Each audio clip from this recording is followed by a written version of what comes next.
साहब ये जो कलाकार है ना, आपने कभी गली नुक्कड़ थिएटर सिनेमा हॉल पता नहीं कहाँ कहाँ देखे होंगे, अपनी कला का प्रदर्शन करते हैं जनाब। और कला भी कई बार इतनी शानदार कि आपको अपने अंदर के आदमी को हिला देने पर मजबूर करती है। लेकिन अभी ये कलाकार खुद हिला हुआ है। क्यों हिला हुआ है? भ्रष्टाचार के कारण। ये भ्रष्टाचार इन कलाकारों की कला लील रहा है।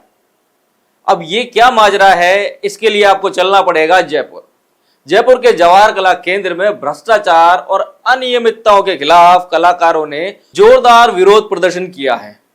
राज्य भर से आए कलाकार गेट नंबर 5 पर एकत्रित हुए और शांतिपूर्ण तरीके से अपनी आवाज उठाई। अब साहब कलाकार है, क्या करेगा, कला का प्रदर्शन करेगा, मजमा लग जाएगा।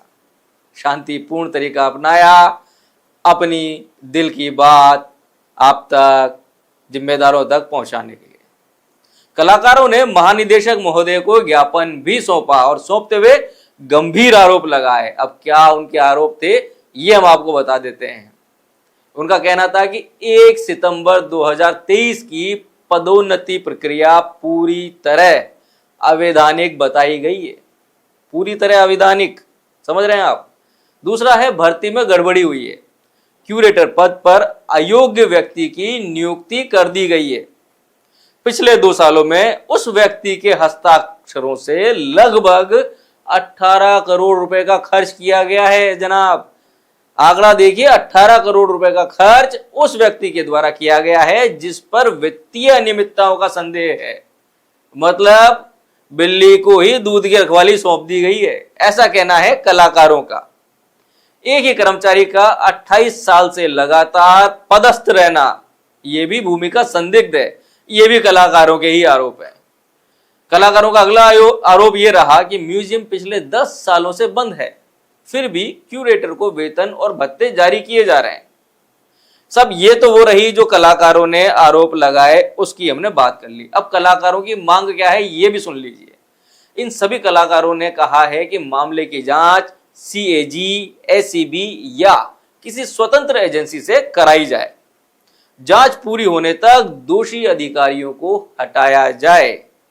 18 करोड़ रुपए का स्पेशल ऑडिट कराया जाए। दोषी पाए जाने पर कड़ी प्रशासनिक और वित्तीय कार्रवाई की जाए। अगर पैसा किसी ने खाया है तो वसूल भी किया जाए। यह कलाकारों की मांग है। कलाकार समुदाय ने स्पष्ट चेतावनी दी है, अगर हमारी मांगे नहीं मानी गई तो आंदोलन और बड़े स्तर पर होगा। शायद इस बार मौन रहें, अगली बार किस तरीके से उनके अंदर का गुब्बार फूटेगा ये देखने वाली बात होगी। कलाकारों ने कहा कि जवाहर कला केंद्र कलाकारों की आस्था और रचनात्मकता का प्रतीक है। इसे भ्रष्टाचार से मुक्त कराना हम सबकी जिम्मेदारी है। ये प्रदर्शन बहुत ही विलंब से हो रहा है, बहुत पहले हो जाना चाहिए था, लेकिन बहुत सारे जो जुझारू कलाकार हैं उन्होंने जो सूचनाएं एकत्र की हैं विभिन्न विभागों से, उनकी नोटिंग एकत्र की है, उसके साथ में आके ये पता लगा है कि किस तरह से कुछ लोग बड़े ही लंबे समय से इस संस्थान के अंदर काबिज रह के उल्टे सीधे काम जो है अनियमितताएं हर तरह की कर रहे थे, जिसमें भ्रष्टाचार मुख्य है। दूसरी बात यह है कि ये जवाहर कला केंद्र 30 साल से अधिक इसके स्थापित हो चुके हैं, लेकिन 30 साल में इन्हीं लोगों के कारण, इन्हीं लोगों को जितने भी यहाँ पे ऑफिसर आते हैं इनको ये पूरी तरह से भ्रमित कर देते हैं और उसके कारण जवाहर कला केंद्र सिर्फ 20-50 लोगों का एक अड्डा बन के रह गया है। इस जवाहर कला केंद्र ने एक RTI के उत्तर में बताया है कि हमने इसके जो मुख्य उद्देश्य हैं उनके संवर्धन के लिए, उनकी उन्नति के लिए, उसके प्रचार प्रसार के लिए कुछ नहीं किया है। सिर्फ यहाँ पे 140 का ऑडिटोरियम है, उसमें 100 लोग आते हैं, उनके लिए ये कार्यक्रम करता है। 40-50 लोगों का रह गया है। गंगानगर का क्या कर रहा है ये जवाहर कला केंद्र? भीलवाड़ा, बांसवाड़ा, जैसलमेर और कोटा, उनके लिए क्या ये संस्थान पूरे प्रांत के लिए स्थापित किया गया था, ना कि इस शहर के 10-20-50 लोगों के लिए। लेकिन इन लोगों की हेरा फेरी से, इन लोगों की लगातार चलती हुई अनियमितताओं के कारण और भी अन्य कारणों के कारण ये इस स्थिति में खड़ा है। अब आप चिल्ड्रन थिएटर की बात करिए। चिल्ड्रन थिएटर क्या सिर्फ जयपुर को चाहिए? ये सिर्फ जयपुर में जवाहर कला केंद्र में 200-200 लोगों को इकट्ठा कर लेते हैं। जयपुर के 10 जगह कर सकते हैं, दूसरे हर प्रांत में होना चाहिए। लेकिन ये विजन ही नहीं है, ये दृष्टि ही नहीं है, क्योंकि इन लोगों ने, इनकी इतनी ही दृष्टि है कि उनको खुद के फायदे देखने हैं।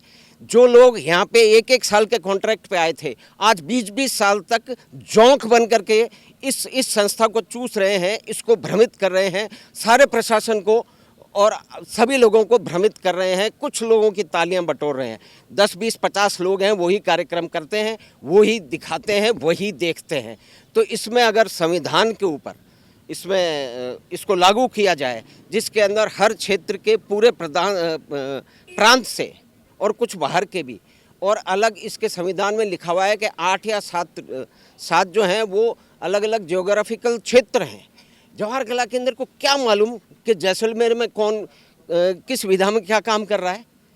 तो ये जो 3 लोग यहाँ बैठ करके, 4 लोग बैठ करके, कुछ ये लोग बैठ करके इस संस्थान का दुरुपयोग कर रहे हैं। ये भी लंबे समय से चल रहा है और अब सब नौजवान साथियों की मेहनत और लगन से ये जो सामने आए हैं, तो हम तो अब यही आशा करते हैं।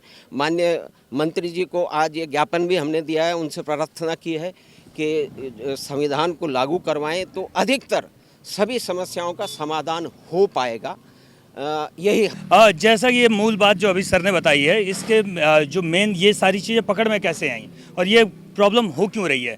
जब ये पकड़े तो यहाँ पर जो कर्मचारी हैं करीब 20, 25, 28 सालों से यहाँ पर बने हुए हैं और यहाँ तक कि जवाहर कला केंद्र में सेवा नियम नहीं है, बने ही नहीं। ये एक ऑटोनॉमस बॉडी है, इसके सेवा नियम नहीं बने हैं। सेवा नियम नहीं बनने के बावजूद भी इन्होंने क्या है कि भर्तियाँ कर ली, और भर्तियाँ किस आधार पर की गई, बैकडोर एंट्री कर ली चुपचाप से सारी, क्योंकि जो भर्ती होनी चाहिए थी वो आरपीएससी के माध्यम से होनी चाहिए थी और इन्होंने अपनी गड़बड़ी करके भर्ती कर ली और भर्ती नहीं की। यहाँ पर एक साधारण सा आदमी जो कि एक क्यूरेटर था, म्यूजियम के लिए रखा गया था। जैसे 2008 में 4 साल बाद हो गया म्यूजियम बंद, अब उसका यहाँ कोई काम नहीं था, लेकिन उसको फिर भी यहाँ पर मौजूद रखा गया और उसके बाद वहाँ पर उनको अभी असिस्टेंट डायरेक्टर बना दिया गया। जब ये क्या है कि कुछ कागज़ हमारे हाथ लगे तो इन दिनों अखबार में सुर्खियों में था कि कोई एक क्यूरेटर आदमी असिस्टेंट डायरेक्टर पोस्ट पर कैसे पहुँच गया।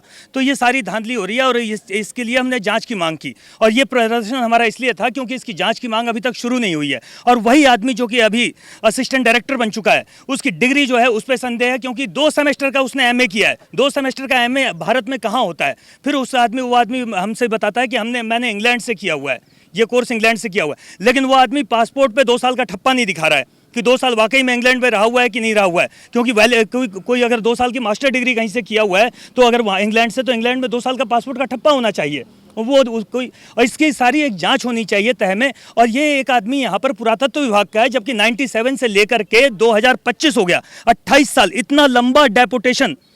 और ये लोग मूल जड़ में हैं, जो कि जिस वजह से ये सारी प्रॉब्लम क्रिएट हो रही है, जो मूल रहे हैं कि मूल संविधान लागू नहीं हो रहा है। क्यों? क्योंकि फिर अगर ये सारी चीज़ें हो जाएंगी तो फिर इनको खाने कमाने को नहीं मिलेगा। तो हमारा प्रदर्शन ये है कि ये जो सारी चीज़ें पकड़ में आई हैं, इसकी जांच हो और किसी बाहरी स्वतंत्र एजेंसी से जांच कराएं, जैसे सीबीआई हो गई और अन्य बड़ी एजेंसियां हो गई, उनसे जांच कराई जाए। सारा मामला दूध का दूध और पानी का पानी सामने आ जाएगा। मेरा नाम उज्ज्वल मिश्रा है, मैं रंगकर्मी हूँ, थिएटर करता हूँ।